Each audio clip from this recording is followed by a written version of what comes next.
momento, Responde Aí, à luz das Escrituras. E o Responde Aí, à luz das Escrituras, é agraciado com a participação especial, ilustre e grandiosa do pastor, cantor e compositor Paulo César. Ele que recebeu o prêmio Melhores do Ano Gospel em 2020, na ocasião homenageado por figuras também ilustres, como o poeta Sérgio Lopes, que se referiu ao pastor Paulo César como pedra fundamental da música cristã. Assim como o grande cantor e compositor João Alexandre, que se referiu ao pastor Paulo César como tendo a humildade, tamanho do seu talento. Pastor Paulo César, eu estou tomada de alegria e emoção nesse momento. Estou realizando um sonho, falando aqui com o Senhor. E obrigada por atender este humilde convite de participar aqui no Responde Aí. E o Senhor e o Grupo Logos influenciou musicalmente a minha vida e a vida de toda a minha família. E aí eu peço para o Senhor mandar um abraço para o meu esposo Jair, as minhas filhas Nadiane e Nadiele, e uma sobrinha do coração, uma jovem que também é admiradora do seu trabalho, Poliana. Olha, gente, eu fico até sem palavras para agradecer, né, por tanto carinho de vocês, por essas menções que foram feitas. Aliás, deixa eu dizer logo de cara, assim, eu não sou assim, uma pessoa muito afeita a homenagens, assim, eu me sinto um pouco peixe fora d'água quando essas coisas acontecem assim, e quando eu sou convidado, eu já fico assim, por incrível que pareça, meio que tremendo na base. Então, eu creio que a gente faz aquilo que Deus nos chamou a fazer e cada um de nós tem a sua responsabilidade, mas ao mesmo tempo o grande privilégio de cumprir o seu chamado e aquilo que Deus fez. Mas eu me sinto muito grato ao Senhor pelo reconhecimento das pessoas e pelas palavras de carinho, evidentemente, que fazem muito bem a minha alma. Eu quero agradecer o privilégio, a oportunidade de estar participando com vocês nesse bate-papo, né, nessa conversa aqui. Também mandar o meu abraço. Eu não pude, você me pegou de surpresa, eu nem pude anotar o nome de todo mundo, mas seu marido é Isaías, né? Ijair. De Jair, tá vendo? Eu não escutei muito bem e tal. Bom, enfim, para as pessoas para quem você está fazendo aí a colocação, um beijo para todo mundo. Tá? Que Deus abençoe a cada um e muito obrigado por essa chance, por essa oportunidade. Nós que somos gratos. E a palavra de Deus nos ensina a dar honra a quem tem honra, né? E a gente faz isso. Então, vamos lá para discorrendo na discografia do Grupo Logos. A música Portas Abertas é uma paráfrase da parábola que chamamos a parábola do filho pródigo. Alguém já disse de forma bastante propícia que deveríamos nos referir a essa parábola como sendo a parábola do amor de Deus. Pois bem, a canção Portas Abertas, ela retrata essa parábola de forma poética. Pastor Paulo César, fale das propostas do mundo, do sistema, do diabo, que nos distanciam dos propósitos de Deus, da presença de Deus e do seu cuidado especial em nossas vidas? Bom, na verdade, a Bíblia nos faz referência a respeito de que o que adianta o homem ganhar o mundo inteiro e perder a sua alma? O que adianta o homem ficar tão envolvido com as coisas desse mundo, que aliás são belas, são bonitas, enchem os nossos olhos, mas quando Deus nos mostra, eu creio, na simplicidade de uma flor e na complexidade dela também, quando a gente pode olhar o mar na sua imensidão e tantas outras figuras que os poetas aproveitam para escreverem os seus versos, o que nos faz sentirmos bem é o fato de sabermos quem fez essas coisas e a quem nós devemos honra e a quem nós devemos glória. O envolvimento dessas coisas na nossa vida deve ser assim, para nos trazer mais próximos do Criador, do Senhor dos Senhores. Mas quando essas coisas, elas assumem na nossa vida o lugar de Deus, então aí isso se torna perigoso e se torna, por que não dizer, até mesmo uma tentação. Isso. Mas que, por exemplo, se os meus olhos enchem pelas coisas que eu posso ter, pelas coisas que eu posso segurar, se os meus olhos estão voltados para tudo aquilo que eu posso conseguir como homem, e isso me distancia da vontade de Deus, então aí a coisa pega. Lembra, há um livro chamado Peregrino, que foi lido por trocentas pessoas em todo o mundo, e esse peregrino, ele está caminhando, e muitas vezes no seu caminho, que ele vai direcionando pessoas para o céu, então as pessoas, elas vão sofrendo muitos chamados para desvios. Elas vão, no meio do caminho, em vez de seguirem em frente o caminho que já está proposto, elas vão se desviando, guardando a sua atenção ali, dando a sua atenção mais ali, e os outros eles vão ficando pelo caminho e não chegam lá. Com a salvação é assim mesmo. E essa história, a história chamada do filho pródigo, mas que eu concordo com você, devia ser uma história que revelasse no seu título o amor de Deus e não necessariamente o filho pródigo, narra isso com muita propriedade. Vi essa canção pensando em que ela, de fato, viesse a ser um chamar de atenção para aqueles que, porventura, estão distraídos no meio do caminho e, mais cedo ou mais tarde, que Deus possa lhes dar o privilégio de poderem cair em si através do Espírito Santo, que mostrar-lhes aonde eles estão e aonde eles deveriam estar. E a história dessa música. Sim, é linda, linda, linda mesmo. A música, uma outra música, o Evangelho, numa linguagem pentecostal, a gente pode dizer que ela é de arrepiar. Numa linguagem mais tradicional, é de meditar. As estrofes iniciais dizem: eu sinto um verdadeiro espanto no meu coração, em constatar que o Evangelho já mudou. Quem ontem era servo, agora acha-se Senhor e diz a Deus como ele tem que ser. Mas o verdadeiro Evangelho exalta a Deus, e ele é tão claro como a água que eu bebi, e não se negocia sua essência e poder. Se camuflado, a excelência perderá. O Evangelho é o que desvenda os nossos olhos e desamarra todo nó que já se fez. Porém, ninguém será liberto sem que clame, arrependido aos pés de Cristo, o Rei dos Reis. O Evangelho da confissão positiva diz a Deus como ele tem que ser. O Evangelho antropocêntrico exalta o homem em detrimento da pessoa de Deus. O Evangelho de barganha negocia com Deus, dá para receber em troca. Pastor Paulo César, por que essa teologia distorcida ganha tanto espaço em nosso meio?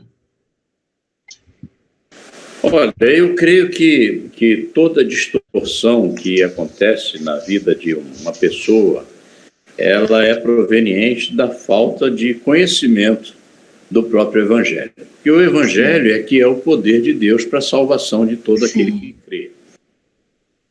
Uma vez que esse Evangelho seja meramente teórico, seja meramente religioso, uma vez que o conhecimento dos pontos desse evangelho salvífico é conhecido, como, por exemplo, um desses pontos é um verdadeiro arrependimento. Não é? Enquanto uma pessoa não experimenta esse arrependimento que vem do alto, que vem administrado pelo Espírito Santo, que convence essa pessoa do seu próprio pecado, da justiça de Deus e do juízo de Deus, essa pessoa ela vai andar por caminhos diferentes, ela vai criar a sua própria teologia, uma teologia antropocêntrica, que no caso o cultuado será essa pessoa e não Deus. Então todas essas distâncias irão acontecer, creio eu, de um verdadeiro conhecimento, não conhecimento teórico, mas um conhecimento de fato da manifestação de Deus na vida dele através do Evangelho propriamente dito. quando uma pessoa, por exemplo, está no ministério, né, e ela não conhece o poder real do Evangelho de Cristo, então ela vai usar outras artimanhas, né? E uma das artimanhas do próprio inimigo para com essa pessoa é deixá-lo no centro, é dar a essa pessoa a credibilidade de que as coisas acontecem através dela. É ela que produz isso, então é ela que prega bem, por isso alguém é convertido. Uma estratégia muito boa, por isso a igreja cresce. É ela que produz os resultados que, no final das contas, é o Senhor que produz. Apropria disso, né? Então, aquela pessoa que no começo, até por um temor maior ao Evangelho, às coisas de Deus, ao conhecimento bíblico, ela era uma pessoa mais servil, era uma pessoa a serviço do Senhor. Agora ela começa a sentir-se potente, ela começa a se sentir empoderada, palavra muito usada nos nossos dias. Então ela começa a dizer, inclusive, para Deus como ele tem que ser. Ela começa a marcar a hora para os milagres, ela começa a fazer as reuniões que são aquelas coisas. Então o Espírito Santo, ele perde o seu lugar, não é mais ele que define essas coisas, são pessoas que definem o que acontece nos nossos dias, né? Você tem para que determinadas coisas aconteçam, para que pessoas sejam abençoadas. De jeito não funciona, porque as pessoas já decidiram que tem que ser naquele esquema. Então, sente como é que a coisa fica distante totalmente. O Senhor colocou. Não, o Evangelho é o poder de Deus para a salvação de todo aquele que crê. É por isso que nós temos testemunhos de pessoas da Bíblia, que alguém, por alguma razão, rasgou e jogou fora, e a folha caiu em algum lugar, alguém pegou aquela folha, e o Senhor converteu o coração daquela pessoa através daquele texto, daquele versículo. Há tantas histórias comprobatórias dessa verdade que eu estou dizendo. Há pessoas, o pai do Jairinho, não é?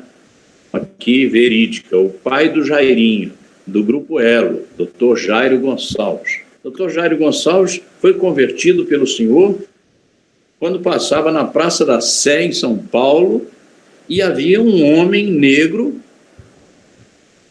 caixa de botar legumes, né? Ele ali em cima daquela caixa com a Bíblia e pregando, sem microfone, sem nada ali. E Dr. Jairo, juiz de direito, uma pessoa muito letrada, ouvindo aquele homem que nem falava um português, segundo ele me disse, nem falava um português tão correto, mas aquele homem estava pregando o Evangelho, e aquele Evangelho que aquele homem pregava era o Evangelho real.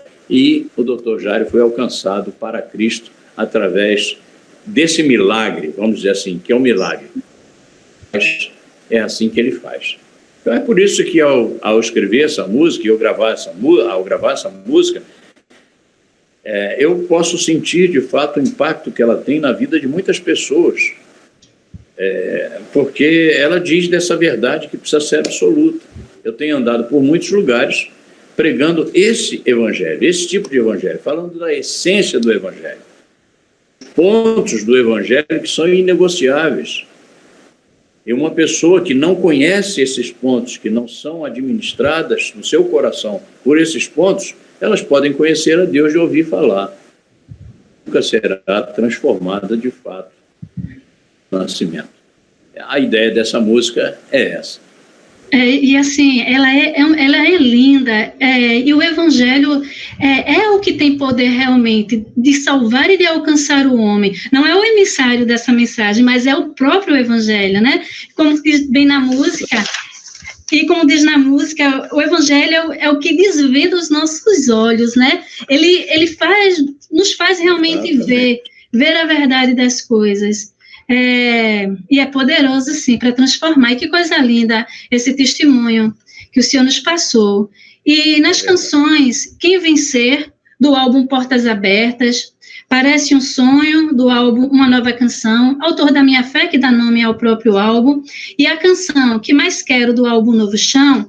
Essas músicas, elas trazem a expectativa dos novos céus, da nova terra, a expectativa de rever irmãos que partiram deste mundo, a expectativa da vinda gloriosa do Senhor Jesus, enfim.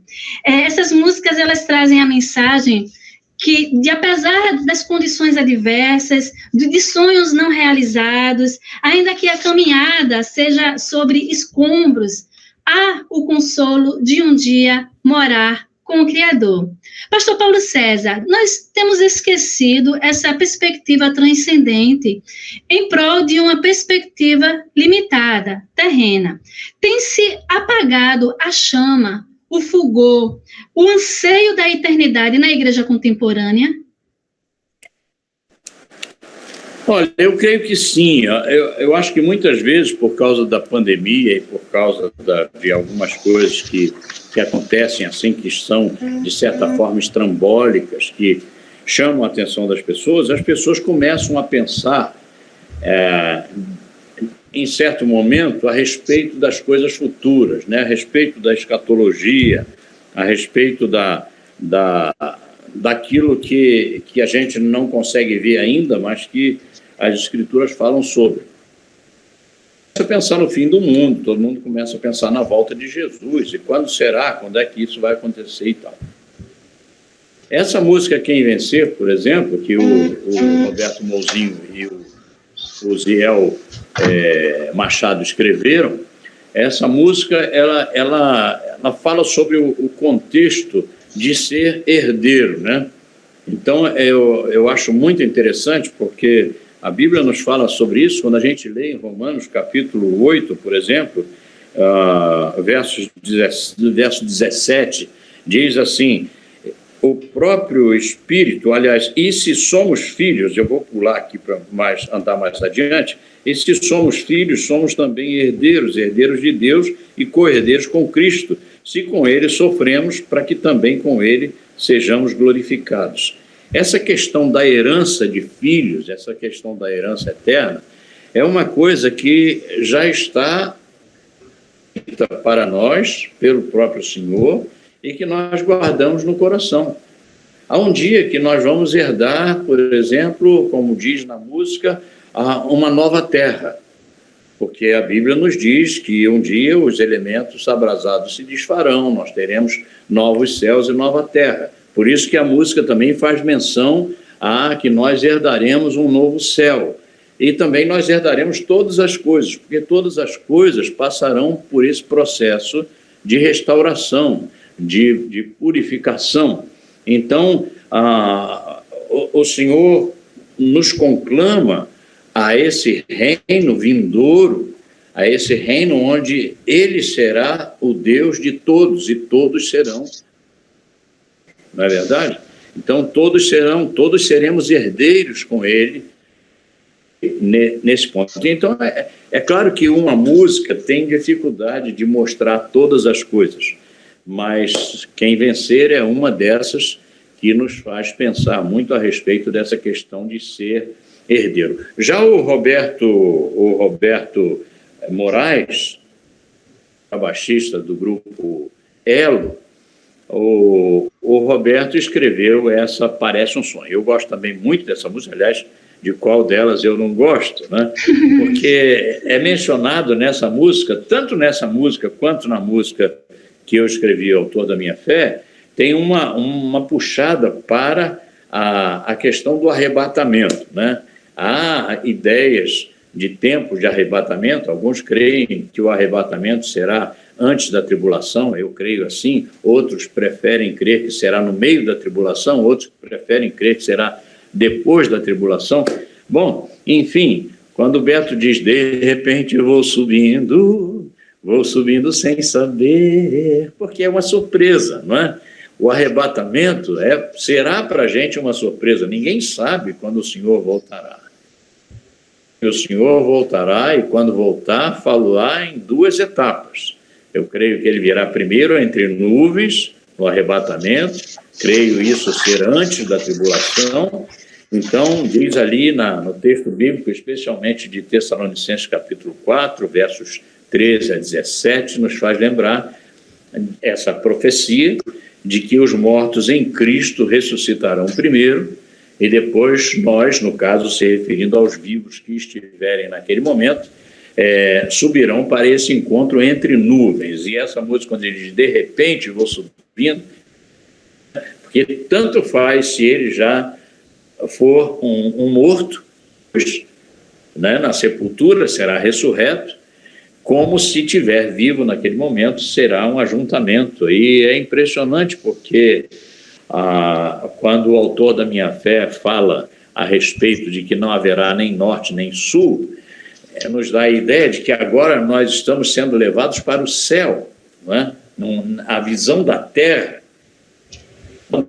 nesse momento em que estamos sendo arrebatados para o céu, ela perde para a gente esse sentido, essa coisa de lugar, né? Porque nós vamos para onde o Senhor nos levar, e a presença dele é o que será mais importante na nossa vida. O José Levi Botelho, ele escreve também a respeito de coisas que estão na nossa vida, mas que são boas, mas ele diz assim, o que eu mais quero? Mais quero se um dia no céu eu vou morar. Ele faz referência a esse céu também, mostrando que nada pode ser comparável a esse estar com o Senhor. Então, essas músicas têm esse papel, né, não só profético, no sentido de lembrar as profecias que Deus já trouxe, mas também desse gozo de quem e de quem crê desse modo. Eu acho que é por aí que essas músicas nos conduzem.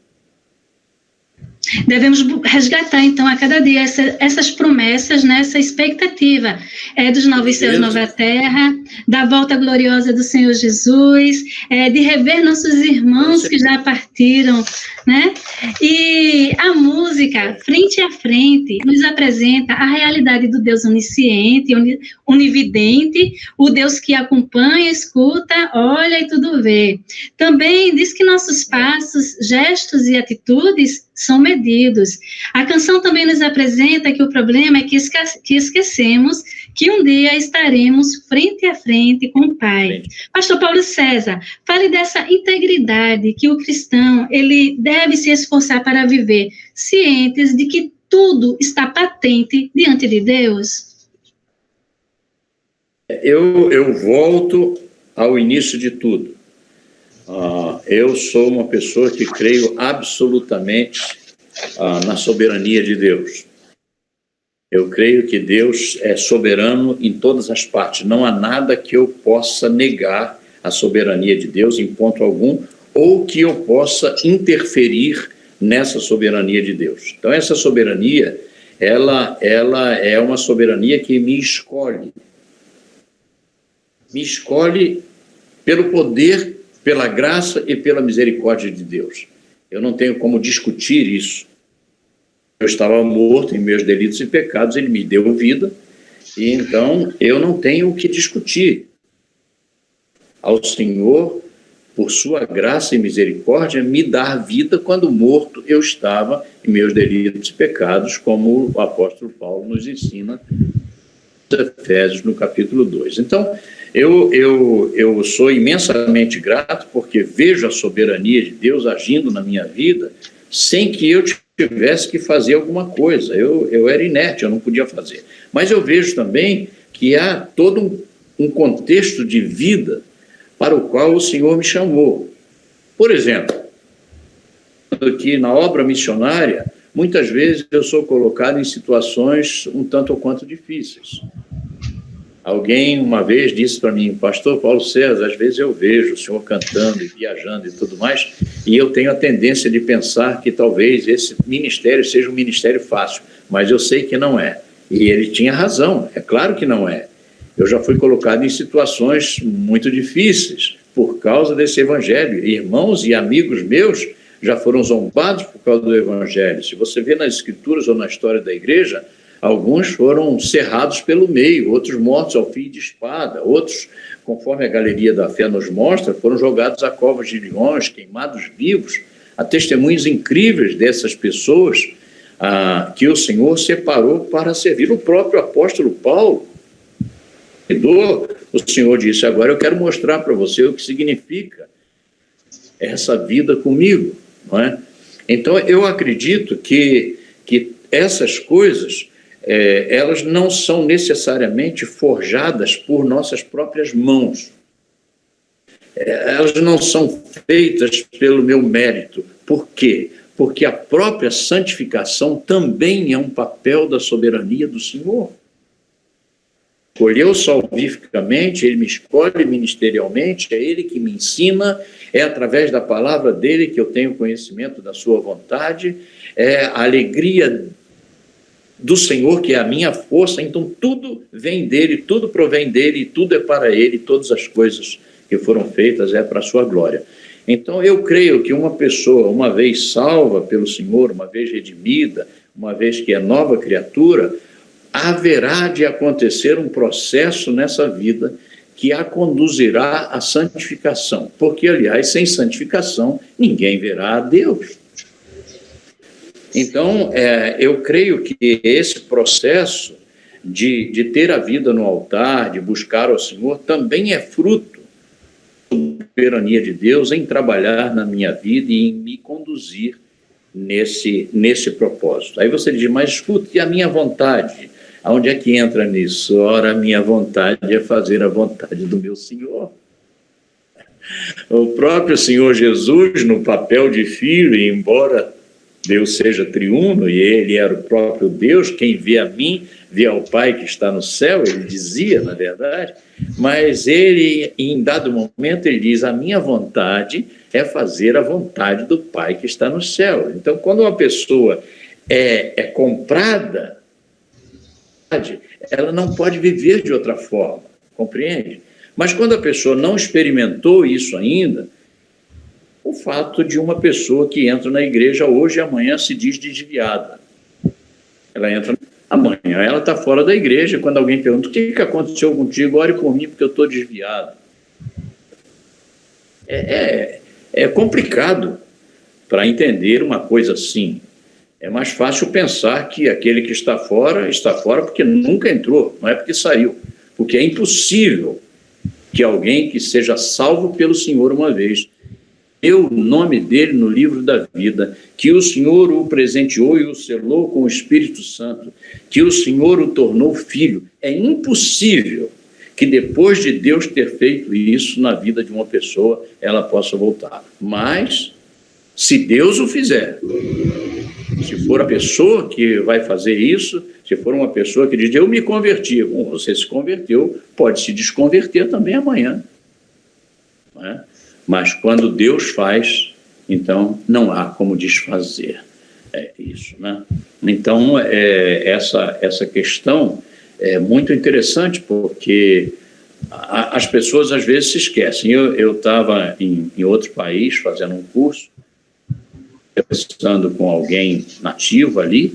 Essa pessoa estava se gabando porque as pessoas no seu país tinham liberdade de serem o que quiserem e fazerem o que quiserem. E eu disse para ele: isso é muito louvável até certo ponto. Por que o senhor diz isso? Eu disse: porque um dia todos nós prestaremos contas a Deus de nossos atos. Eu sei que quem é salvo terá o seu julgamento não condenatório, porque ele já foi salvo, mas ele terá galardões, ele terá a possibilidade de ter esse tipo de avaliação, se eu posso chamar assim. A ele lhe será mostrado por que ele foi condenado. Uhum. Então, é por isso que a letra da música diz: um dia nós estaremos frente a frente com o Pai. Disso. Então, eu, quando digo isso, digo com muito carinho. Eu não quero condenar ninguém, até porque só Deus pode fazê-lo. Mas aquele que está em Cristo é nova criatura. Mas aquele que não está em Cristo está morto em seus delitos e pecados. Não foi salvo ainda, não foi perdoado, ainda está condenado, precisando e só Jesus Cristo pode dar essa salvação através do Evangelho. Porque um dia, crendo ou não, a pessoa pode achar do mesmo modo que aquele homem conversando comigo lá no Canadá disse, mas isso é a sua ideia. Não, essa não é a minha ideia. Essa é a ideia que está nas Escrituras. Não é? A Bíblia diz que um dia todo joelho se dobrará, reconhecendo a veracidade daquilo que Deus coloca na sua palavra. Aliás, se você não tiver a palavra, qual seria a sua tábua de salvação? Pois é.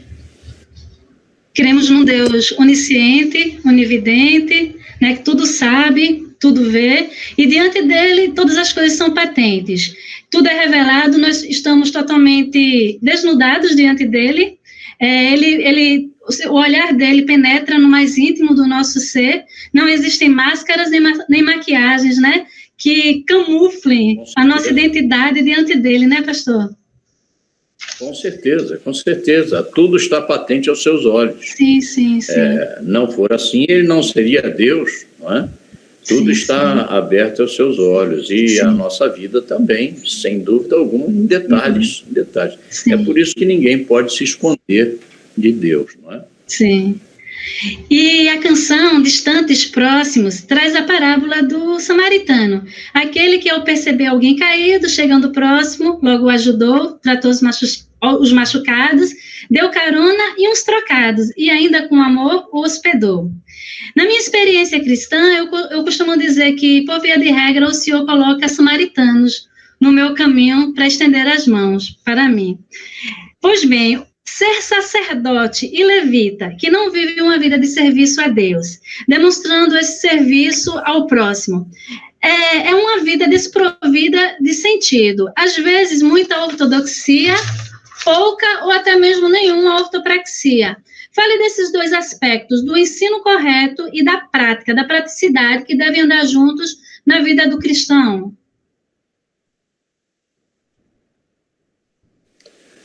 Eu acredito que essa prática de parceria, de bondade, de misericórdia, essa prática de olhar para os outros de amor, toda essa coisa é fruto. Sim, Senhor, consequência, sim.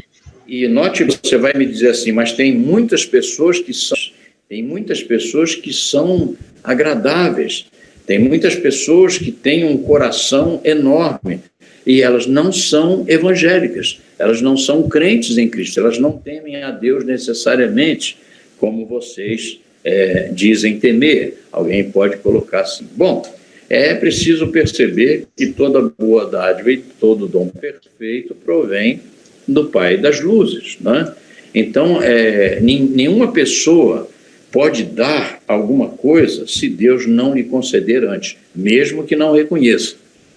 Na casa de alguém, e quando fui almoçar, eu fiquei esperando. Ele disse, o que está esperando? Pode comer. Eu disse, mas não vamos agradecer a Deus pelo alimento? Ele disse, não, aqui na minha casa não precisa agradecer a Deus pelo alimento, tem que agradecer a mim. Eu fui trabalhar, ganhei o dinheiro e comprei as coisas. Então, a pessoa pode pensar como quiser, mas Deus distribui dons e talentos. Você vê a questão musical, por exemplo, quantas pessoas têm talento musical incrível, quantas músicas são maravilhosas, são lindas, e essa pessoa nunca foi numa igreja, não conhece ao Senhor, mas o Senhor concede a muitos as suas benesses, as suas bênçãos nesse sentido.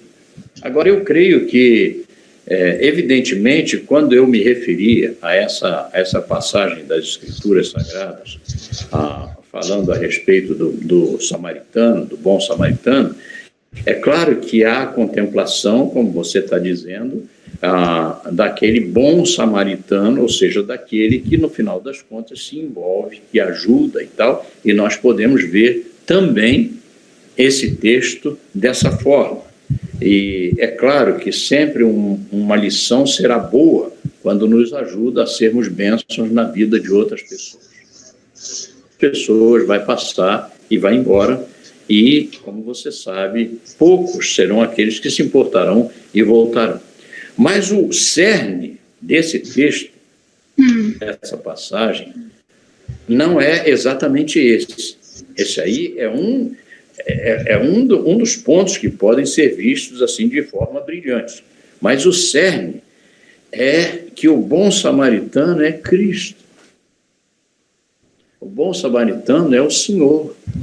É o Senhor que nos acode quando nós não temos a menor chance, não temos a menor possibilidade. É o Senhor que nos salva, que nos dá tudo aquilo que nós precisamos e além do que nós pensávamos ganhar de alguém. Então, ali é aquele texto, se você reparar no seu contexto geral, você vai ver que ele tem uma aplicação especificamente salvífica. E é muito importante olhar desse ponto de vista, embora também o ponto de vista dessa humanização, né, dessa ideia de ajuda, de cooperação, seja brilhante e necessária, e eu diria até normal, em que seja de fato convertido. Sim, e toda virtude, né, como o senhor bem disse, todo talento, tudo procede de Deus, né? Ainda que o indivíduo não reconheça, mas a autoria é divina. Não é isso? Com certeza, com certeza. Na canção Tome a Cruz. Senhor, pode falar. Desculpa eu te cortar um pouquinho, mas a gente conhece muito a expressão de que diz que Deus faz chover sobre bons e maus. Sim. Não é verdade? O que isso significa? Isso significa que o camarada, ele às vezes não é nem temente a Deus, ele não quer saber de Deus e tal.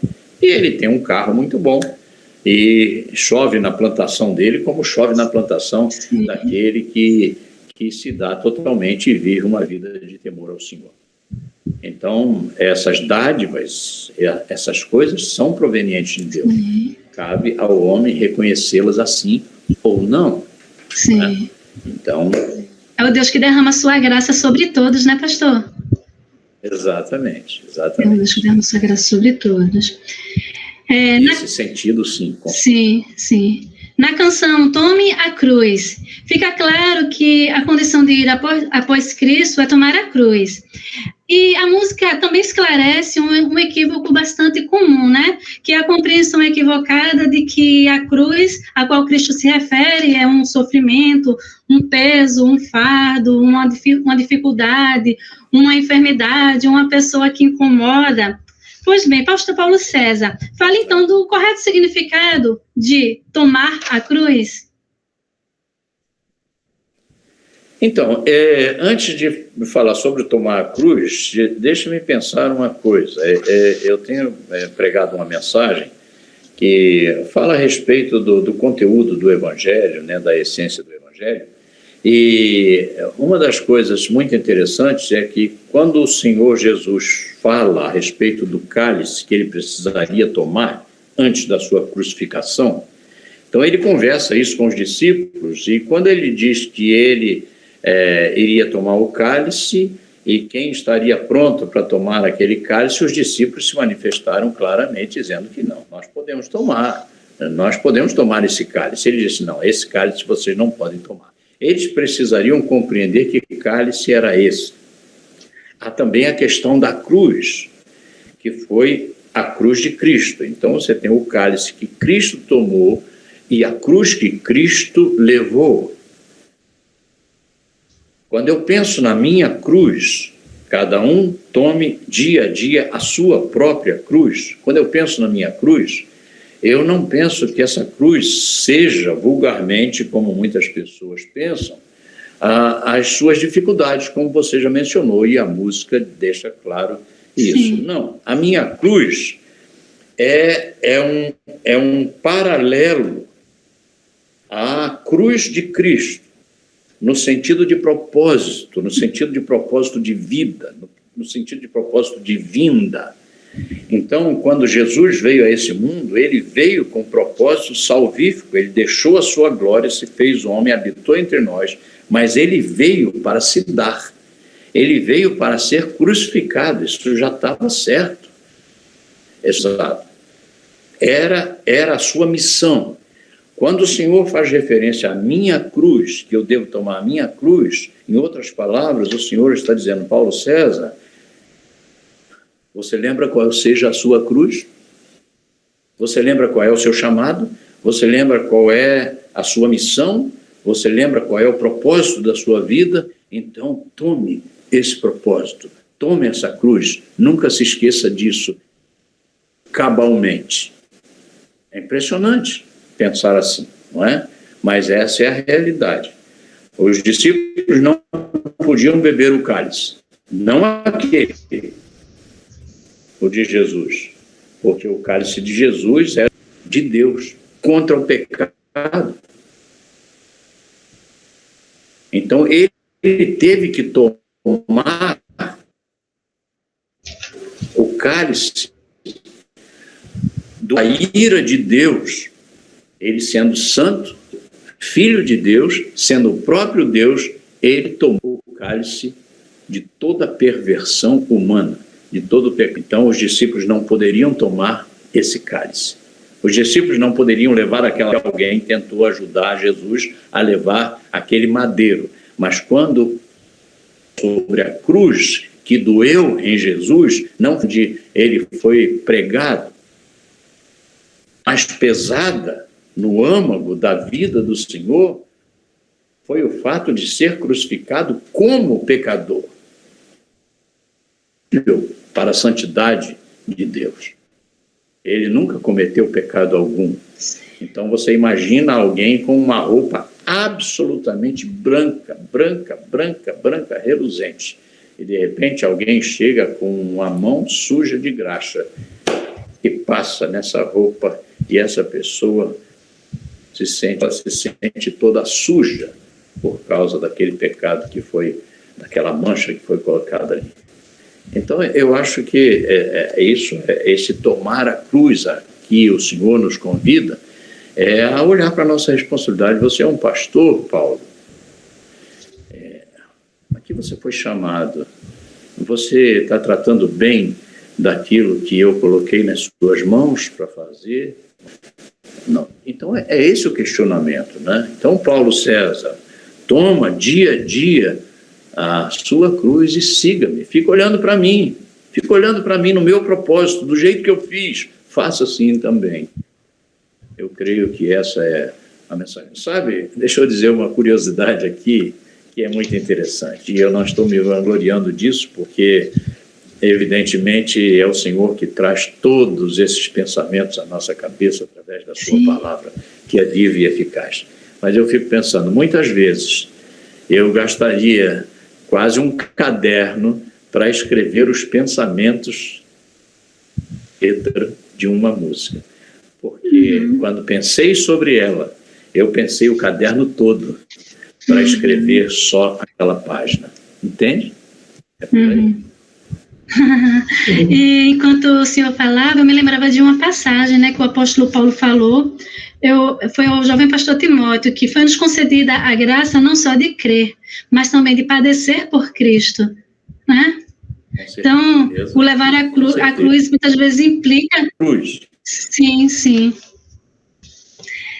E na música Distantes de Deus, fala de pessoas... Essas coisas... Não. Pode falar. Não, é só completando. Pode completar. Fazendo um adendo, né, àquilo que você mencionou aí, de fato, o sofrimento de alguém que segue e serve ao Senhor, mesmo que seja a punição física, né, de alguém que, por exemplo, apanha, até o fato de ser crucificado, de ser pendurado de cabeça para baixo, como foi o caso de Pedro, ao fato de ser zombado, escarnecido, de todas essas coisas que são agressões físicas, não necessariamente a cruz tem que ser parte dessa cruz. Se você perguntar por que fulano está sofrendo tanto, ele está sofrendo por causa da sua fé. Ou seja, ele está sofrendo por causa do seu chamado, ele está sofrendo porque ele não desistiu de ser e fazer aquilo que o Senhor colocou na sua vida como propósito. Então, nesse ponto, pode ser agregado, não que a cruz seja o sofrimento, mas podem fazer parte dessa cruz, podem. Sim. Ficou bem esclarecido. E na música Distantes de Deus, fala de pessoas que vivem envolvidas com as coisas desta vida, ao ponto de esquecerem do que é eterno, esquecerem de Deus. Às vezes a gente pensa que essa é uma realidade apenas do mundo, porém essa realidade faz parte dos que pertencem às comunidades cristãs. Pessoas que se reúnem para cantar, para louvar, para ouvir pregações, mas que são sufocadas pelo ativismo desta vida, e o seu culto e adoração não passa de uma performance vazia. São pessoas dentro dos arraiais cristãos, mas distantes de Deus. É interessante que o termo ateus, no Novo Testamento, é relativo a não ter um relacionamento com Deus. É estar sem Deus, não significa não crer em Deus. E esse termo se encontra na carta aos Efésios, no capítulo 2, versículo 12. Assim, nós podemos dizer que tem muito crente ateu, não no sentido filosófico de não crer, mas no sentido bíblico de não se relacionar com Deus, por estar tão envolvido com as coisas desta vida. Fale, então, desse ateísmo prático. Na verdade, eu sempre tenho que voltar àquilo que é, para mim, uma premissa de uma vida cristã. Quando a Bíblia diz que muitos serão chamados e poucos serão escolhidos, aqui ela me adverte que haverá possibilidade de que muitas pessoas tenham absolutamente o consciente aguçado para aquilo que ele quis dizer no seu chamamento. As pessoas podem ouvir uma mesma mensagem, uma pessoa está sentada do lado da outra no banco, ouvindo a mesma mensagem em português, está audível, está claramente exposta àquela mensagem, mas essa pessoa pode ter resultados de um jeito e outra ter de outro jeito. Quando a Bíblia diz que muitos serão chamados e poucos serão escolhidos, significa que no meio de todos aqueles que são chamados, tem alguns que são pinçados, que são tirados. Mas se você pegar todo mundo junto, mesmo que eles estejam num contexto até religioso, e eu diria até mais, eu fico pensando assim, quando o Senhor Jesus voltar, então vamos pensar que quando o Senhor Jesus Cristo voltar, os mortos ressuscitarão primeiro, mas de repente você tem as igrejas. Se ele volta, por exemplo, num domingo ou num dia em que há reunião naquela igreja, será que de fato todas aquelas pessoas que estão dentro daquela igreja naquele momento subirão e se encontrarão com ele entre nuvens? Então é preciso pensar o que de fato me dá essa segurança. O que me dá essa segurança é uma conversão verdadeira. Numa conversão verdadeira, há um processo chamado santificação, ao qual já me referi no começo dessa entrevista, e é interessante que, quando essa santificação acontece, as pessoas que roubavam não querem roubar mais, quem matava não mata mais, quem mentia não mente mais, é assim que a Bíblia nos ensina. Passou a ser uma nova criatura. Então a pergunta é, se essa pessoa passou a ser uma nova criatura, e ao mesmo tempo eu externamente vejo que essa pessoa não vive esses passos de uma pessoa nova, essa pessoa continua com o seu mesmo traje de vida, no sentido geral, ela não mudou a sua filosofia de vida, ela continua mentindo, ela continua sendo falsa nos seus negócios, ela continua agindo de má fé com as pessoas, ela continua, de alguma forma, guardando essas coisas que são de ontem para a sua vida de hoje, Então a pergunta é, afinal de contas, o que aconteceu com essa pessoa mesmo? Não é? Então você vê nas Escrituras de forma muito clara a colocação profética, mais alegórica sim, mas profética e cheia de substância, no sentido de que o Senhor Jesus menciona o fato de que naquele dia, e falando do dia do julgamento, evidentemente, muitos dirão para ele, e essas pessoas que dirão estarão no contexto. Mas nós expulsamos demônios em teu nome. Nas nossas ruas havia uma proximidade, inclusive do ouvir da própria palavra que saía da boca do Senhor. Demônios em teu nome, nós ouvimos a tua palavra, nós fazíamos isso e nós fazíamos aquilo. E a resposta do Senhor é surpreendente, porque lhes quebra essa ideia errônea de salvação e diz para eles, mas eu nunca conheci vocês. Vocês tenham me conhecido, mas eu nunca conheci vocês. Que eu posso achar que o Senhor é maravilhoso, mas ao mesmo tempo eu posso fazer aquilo que eu acho que devo fazer, mesmo que ele ache que precisa ser diferente, porque depende de que Deus e de que ideia de Deus eu faça a respeito dele, não é verdade? Então, se realmente esse Senhor dos Senhores não converteu o meu coração e ele não é o Senhor dos Senhores para a minha vida, então hoje ele pode ser o meu rei, amanhã ter a sua vontade embaixo da minha própria, não é verdade? Então, é por isso que há pessoas que vivem distantes de Deus nesse sentido, né? Ela pode ser distante de Deus tanto lá fora, nunca leu a Bíblia, não ora, não faz absolutamente nada, é distante de Deus nesse sentido, não quero saber, não creio em céu, não creio em inferno, não creio na Bíblia, não creio nada disso. Você pode ter esse tipo de pessoa, mas você pode ter outro tipo de pessoa que está tão distante de Deus quanto, porque está dentro do próprio templo, mas ainda não está com o Senhor. Você vê discrepâncias dentro da própria igreja. Sim. Muitas vezes pessoas são confundidas, até mesmo pelas pessoas de fora, porque dizem, poxa, fulano é crente e está fazendo isso. A própria pessoa de fora, ela não consegue entender o fato dele ser alguém dito transformado, mas que ainda não foi. Pessoas que estão dentro da igreja até oram como crente, cantam como crente, pregam como crente, se vestem como crente, carregam a Bíblia como crente, mas não para de uma mera performance vazia e, na verdade, estão distantes de Deus, né? Como o senhor bem disse. Essa é uma realidade, né? Chegamos ao final. Que pena, para mim, que pena. Para mim foi de uma alegria imensa e eu replico aqui as palavras dos ilustres, né, amigos seus, o poeta e o Sérgio Lopes e o grande compositor e cantor João Alexandre, dizendo que o senhor verdadeiramente é uma pedra fundamental na música cristã contemporânea e que a sua humildade é do tamanho do seu talento. E uma honra, sem palavras para descrever toda a alegria.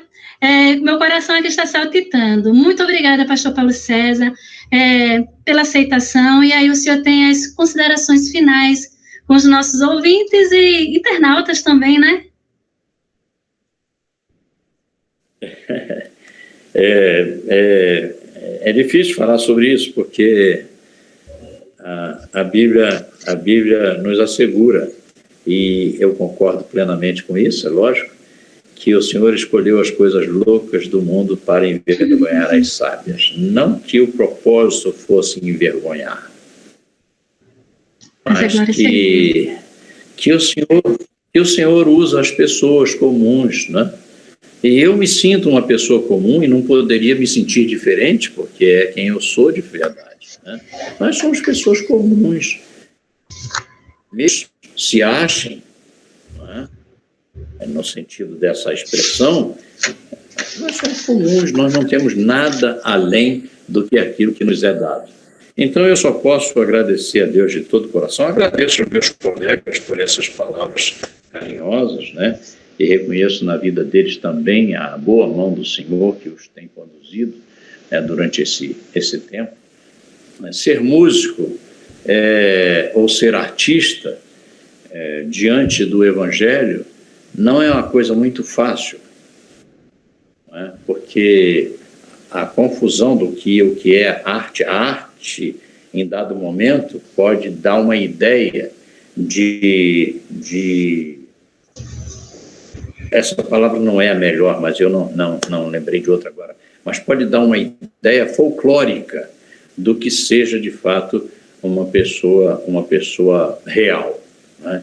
Então, o artista, por exemplo, de novela, ele faz cenas que necessariamente não é a vida dele, não tem nada a ver, mas ele faz tão perfeito o papel, que você chora com ele, que você sente raiva com ele, que você sente ele porque ele faz um papel assim.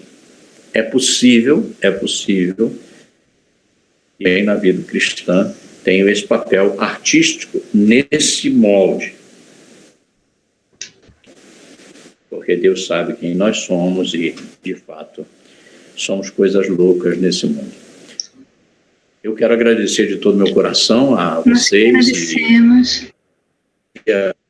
Queria ficar muito tempo com vocês ainda, mas eu quero pedir que vocês orem por mim, orem pela minha vida, orem pela minha cruz, pelo meu chamado, orem pela minha vida diante do Senhor, porque eu estou falando com você aqui, eu estou falando diante do Senhor.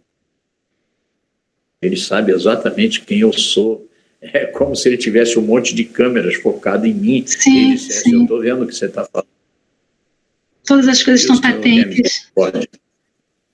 São patentes aos seus olhos. Que Deus tenha misericórdia da minha vida e da sua vida também, porque eu imagino que no final dessa entrevista você possa estar pensando assim a respeito dessas coisas. Que o Senhor, Deus, soberano, Criador dos céus e da terra, Ele transmite a sua palavra para a gente através de quem?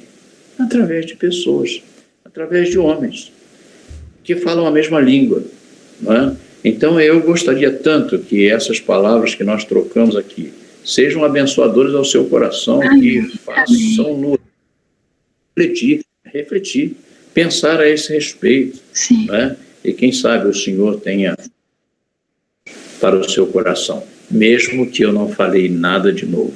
Tudo que eu falei é velho. Já está escrito na Bíblia há trocentos anos. Sim. Muito grata. Um abraço carinhoso. Deus abençoe a sua vida. Estaremos orando, sim. Muito obrigada por tudo. Deus abençoe. Amém. Amém. Amém. Fiquem. Amém. Amém.